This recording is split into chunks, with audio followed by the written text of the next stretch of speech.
Hi, this is Isabelle Pleiad HC, the place to be to develop your skills and grow your potential. So today's video is about picking a career path. This is something that's not easy because we have so many options nowadays. And I'm thinking more about women because we have so many options in terms of careers now and where we can work and potential. Even if I compare to when I was younger, we didn't have as many options as women. So it's definitely more, but it's also more selection, and the decisions are not always easy to make. So just because we have more choices doesn't mean it's easier, for sure. And now we have more and more people doing coaching and life coaching because the decisions are so difficult. So sometimes we need help to figure out what's the best choice for me.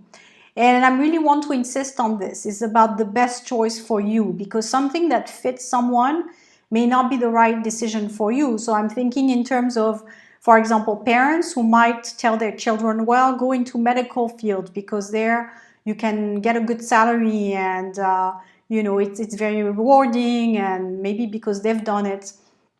And it might not be right for you because you want to have more time and you want to be at home a little bit more for your children. So this is just an example of the type of difficulties that we may be faced with. Same thing with men. It could be also very difficult because now men also want to be a good dad for their children and spend time with them, and a big career might be getting in the way of that. So you really have to think about the two, your career, but also your personal life.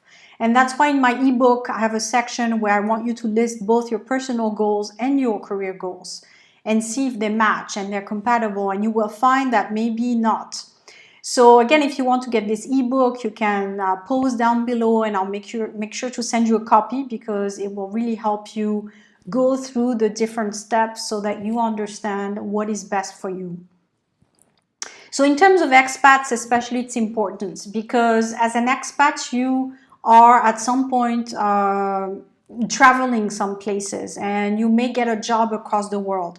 So the type of career that you choose is going to have a huge impact in terms of mobility, because if you pick a job that's not very easily mobile, so let's say that you work, and I'm thinking again about doctors, because usually when you have a certification in one country, it's not valid in another country and you have to redo the whole spiel. So think about it. If you want a global career, whether you're a man or a woman, doctor may not be the right thing for you because you will have difficulties with the certifications and the degrees themselves. So this is just to give you an example in terms of matching your personal goals with your career. So if your goal is to get married, have children, or travel, have jobs in different countries, certain careers won't let you do that, or hardly do that. So think about that early on. If you're young, how do I make sense of my personal choices? That is having a global career, maybe getting married and have children, and a career. So you weigh all that out and you list your goals and see which careers would fit that. So my ebook gives you some direction. Of course, this is my job to help people with orientation and finding what is best for them based on what they want.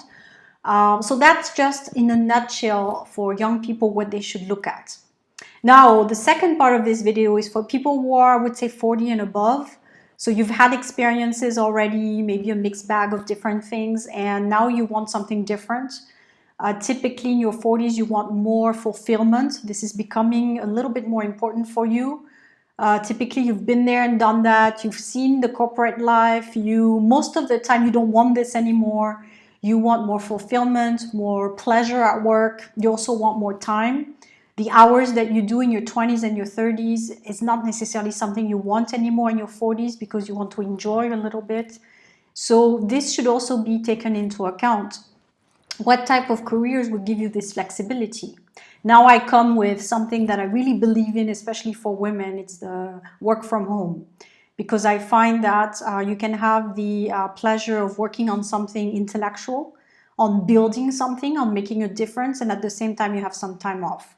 So I find that the work from home, or the freelancing, or I would say solopreneurship, is something I really believe in.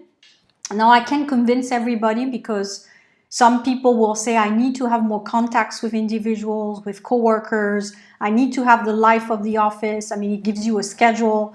Some people have a hard time also scheduling their own agenda if they're on their own, or they get a little bit lonely.